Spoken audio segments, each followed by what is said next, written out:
I did say I wanted night races. I just didn't know this is how I would get them with a lot of delays, multiple red flags. Yeah, just a lot. It basically ended up being a night race towards the end. I will take it. Thank you, Gateway / Worldwide Techno.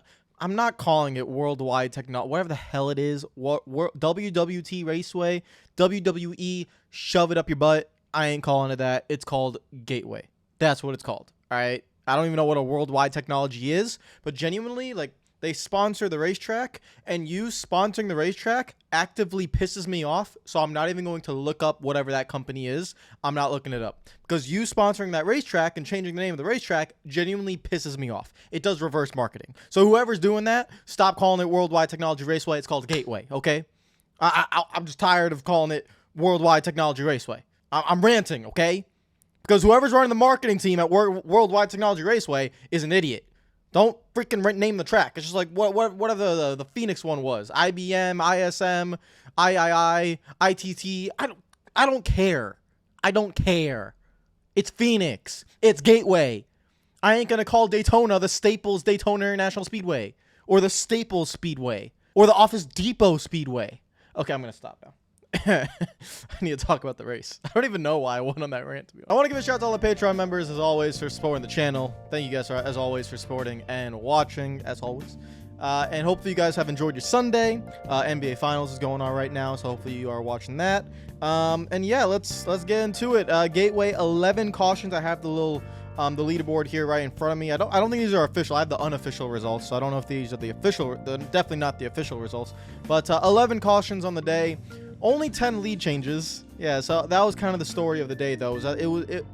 Listen, Kyle Busch, Denny Hamlin, William Byron, and who am I missing? Ryan Blaney. Those guys kind of ran up front the majority of the day. That was about it. I mean, listen, I'm not gonna say why it was like that. It's just, I mean, it's Gateway. It's a fun track. Trust me, Gateway is a fun track. It's just the corners are so long, so sweeping. Straightaways are so long as well. I don't know what car you can take there. Dirty air will always be a thing.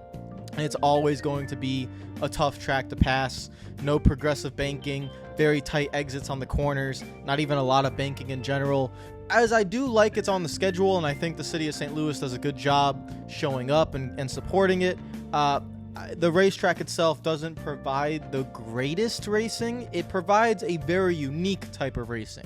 I will honestly say I don't think there's any track like Gateway in the country. Genuinely, it's such a very unique racetrack with how it is. Maybe you could use like the Milwaukee Mile as something that it is similar to, but I mean, I don't remember the last time NASCAR went to the Milwaukee Mile. So yeah, it's not something like, you know, currently on the schedule. It's just, there's nothing really like it. So that also explains some of the performances today, because a lot of guys that were usually pretty good struggled today, and one of them somehow finished in the top 5, which still makes no sense after he was so bad, but meh. And it just really showed, you know, whoever was up front, whoever had that track position, genuinely stayed up there. You had to have track position in this race. I want to use Christopher Bell as an example, because obviously he had a very tough race. He ended up finishing in 11th, but he, for the majority of the time, ran, you know, between 11th and 25th. I mean, he did get up kind of close to the top 10, then had a pit stop issue, went back to the 20s. He was back there with Larson early on in the race. Christopher Bell's a fantastic race car driver, Joe Gibbs Racing, everything, but he never in the entire race had track position. We could jump to Kyle Larson, who again was running at the back the majority of the race, was able to creep his way around the top 10, never really reached the top 5, and Cliff Daniels, with a 2-tire pit stop with about 50 laps to go, gained him the track position. And once he got a sniff of clean air, he was able to stay, and a lot of help from the cautions, but, you know, he had to maybe do like a 15-lap run here or there on those 2-lap tires, or the 2 right side tires, and he was able to stay up there and ended up finishing in the top 5. They just needed track position. William Byron was another very good example, who worked his way up to the front, got clean air, and then as soon as he lost it, and he didn't even have to lose a lot, just loses a few spots on pit road, then loses a lot of spots on the restart. Next thing you know, he's 15th, and he ain't coming back. has to do strategy towards the end of the race to salvage a top 10.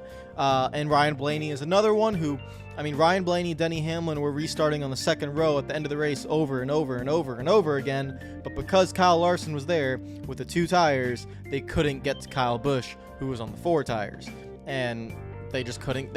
You can't dive bomb turn 1 on the restart, and you can't get a run up off the corner because there's no banking, and the corners are very tight. So how do you make the pass? You just have to run up in the dirty air and just be very patient. That's how the track was. And, you know, was it one of my favorite races of the season? Definitely not. But I kind of expected that heading into it, so I wasn't really surprised. I'm not mad about it. I'm not saying it was a bad race. I just give it like an average. Like, I've given a lot of races this season 6 out of 10 or 7 out of 10, and that's where this sits in the same ballpark, because it's just a kind of average race with a lot of cautions due to mechanical failures. Bubba Wallace, Noah Gragson, Carson, how do you pronounce his last name? Carson I'm sorry, I can't pronounce his last name, but it was his first Cup Series start, replacing Corey LaJoie, who's replacing Chase Elliott, and they all had basically brake rotors fail because the brakes, you know, going the long straightaways, and the brake, you guys, TV talked about it over and over and over, so you guys know about it. And yeah, so just multiple brake issues that caused the cautions coming out. I think I'm missing someone that also had another one of those, but Tyler Reddick. Was Tyler Reddick? I think, yes, Tyler Reddick also had one of those, so that's 4, and probably I'm missing one more, but yeah, a lot of people had those issues. Austin Dillon actually got hooked by, I think it was Austin Cindric, going into turn 3 late in the race. That caused another caution that then ruined Stenhouse's day. Stenhouse had a really good run today. He's been running well actually recently, but he was just wrong place, wrong time. And no, because I think it was Austin Cindric who ended up hooking Dillon down the straightaway. That does not mean he's going to get suspended, guys. It was not intentional, and it was just not, yeah, it wasn't intentional, and it's just a racing incident, okay? Ross Chastain got involved with, I think it was Michael McDowell on a restart, and that was a racing incident. Listen, I made a Ross Chastain rant earlier. That one's not really Chastain's fault. It's a racing incident. They were going 3 wide. He hit the curb. He tried staying off the guy. It's a racing incident. I'm not going to put any blame on that. And also, Michael McDowell got a terrible restart on 2 tires, and he was a sitting duck. So if your crew chief is putting you in that position to be a sitting duck, then you kind of have to take some responsibility as well if you end up getting wrecked. And so just don't put yourself in that position. It was a racing incident. It happens. I don't think there's any blame to go around. And other than that, yeah, I mean, let's just go to the race results, because I don't really have a lot to say. We kind of talked about the certain guys. Race winner Kyle Busch, he was on pole. He definitely, I don't know if he had the best car. I think multiple guys had the same. If you had the clean air, then you were definitely up there. I think Kyle Busch had the best long run car. Not a lot of long runs in this race, but he definitely had the best long run car. But big credit to Kyle Busch. It's his 3rd win of the season. I think that's tying William Byron for 3 wins on the season. And the move to the 8 team has been just a wonderful move. I heard Mike Joy say that it was his 63rd win of the season, and I genuinely forgot he actually won that many races. Yeah, this guy's obviously a NASCAR legend. You could argue top 10 of all time, and one of the most talented race car drivers of all time, 100%. And so, yeah, 63 wins and counting. I think if Kyle Busch can get to 70, I think that would be really, really impressive. So a few more years in him, get to around 70 to 75. If he can do that, in modern day NASCAR, it's tough to win 12 races. So we'll see if he can get to 75, but 70 is definitely possible. That'd be a fantastic career. You're not really that far away from Jimmy Johnson, who I think is sitting around somewhere in the mid 80s. So yeah, very, very, very impressive from Kyle Busch, and a true NASCAR legend. Denny Hamlin in 2nd with Logano in 3rd. Penske did have a much better showing today with Logano and Ryan Blaney. So that's what I want to keep seeing from those 2 guys. I'm not really going to mention Austin Cindric. He finished in 13th again, because you guys know me. I don't rate him. I'm being completely honest. I don't rate Austin Cindric. So I'm just never going to expect Cindric to be running super well and Logano and Blaney to not. That's just my opinion. You guys could yell at me all you want. I don't hate anyone. I'm not trying to hate at all. It's just that I don't rate Austin Cindric whatsoever. It just is what it is. I think he is not that good. He's good at road courses, but genuinely just in normal short track racing, super speedway racing, I know he's won a Daytona 500, trust me. Speedway racing, I just don't rate him. So I look at Logano and Blaney because I rate those two, obviously. And if they run better, then Penske's definitely performing. And I think today Logano and especially Ryan Blaney definitely ran well. It's just Blaney kind of got stuck on those restarts, and it didn't really help him out. Kyle Larson finished in 4th, which was just ridiculous. Great call by Cliff Daniels.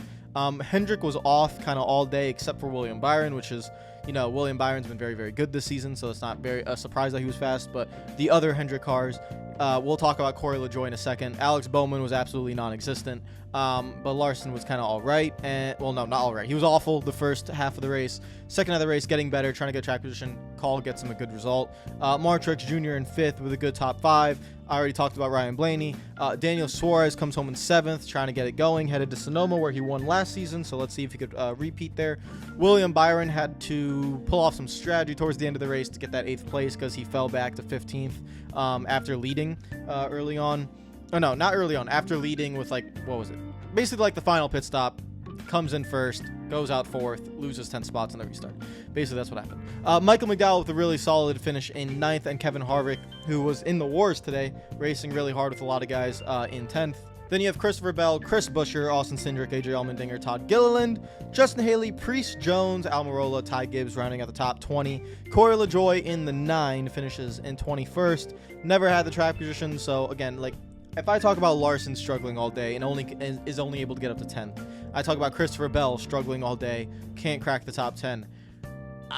I don't think today genuinely was a fair shot for Corey LaJoie to have to start at the back at a track like this in a car he's never been in. I understand it's a Hendrick car, but he had absolutely no track position, literally running with Larson in the first stage. I don't think it's unfair to him because he's not going to get another shot in that car. But to be fair, Hendrick drivers have been dropping like flies, so let's see if he does get another shot in a Hendrick car. But I don't want that race to negatively affect him, because if you know about racing, you could see he had a really hard, dealt of cards to deal with. He just had a bad hand. It was just something you couldn't really go to fight with. He tried his best. Gustafson never got him track position, to be fair. So, he never even had the opportunity to sniff any kind of clean air. So I'm not going to really judge LaJoie's race. And I like Corey LaJoie. I think he deserves a fair shot one day, but it's not really going to happen right now. And then you can see the rest of the results. Brad Keselowski had a engine failure literally from lap 2 of the race or something like that, so not a good day for him. Bubba Wallace, Austin Dillon, Stenhouse, Graxon, Briscoe, all these guys involved in wrecks with Carson in last. But shout out to Carson, who was filling in for Corey LaJoie. He was running well. He was running a top 20, so he was running well until I think he was the first brake rotor failure. So I don't know if it's because it was his first time in the car. He was just driving super aggressive, but he was the first, and then there's 4 or 5 others after that. So just bad luck. Next week we head to Sonoma, where I would expect Reddick, Truex. Let's see if Suarez can replicate it. Chastain, Martin, did I say Truex? Tyler, did I say right? Chase Elliott, those kind of guys, the road course experts. Maybe Austin Cindric. He's good at the road courses. He's good at the road courses. So we'll see how they go. And maybe even Kyle Larson too. But I don't think Larson has ever Larson will qualify on pole at Sonoma. At least this is what happened when he was in the 42, right?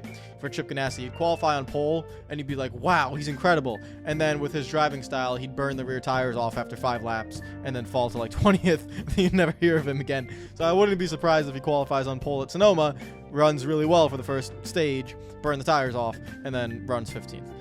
This is kind of what he does at Sonoma. But we'll see how it goes. Take care of yourselves. Enjoy the rest of your day. I will see you guys tomorrow. By the way, we're live streaming tomorrow night, a full 100% race. I'm debating if I'm going to do either the 500 Daytona or put myself really through a world of pain and do the Coca-Cola 600, which would be me being here for 4 hours. So I don't know which one I'm doing, but we're doing that tomorrow night. Hopefully you can join and watch along. Take care of yourselves. Enjoy the rest of the day. Follow me on Twitter and Instagram if you're not already. Subscribe if you're new.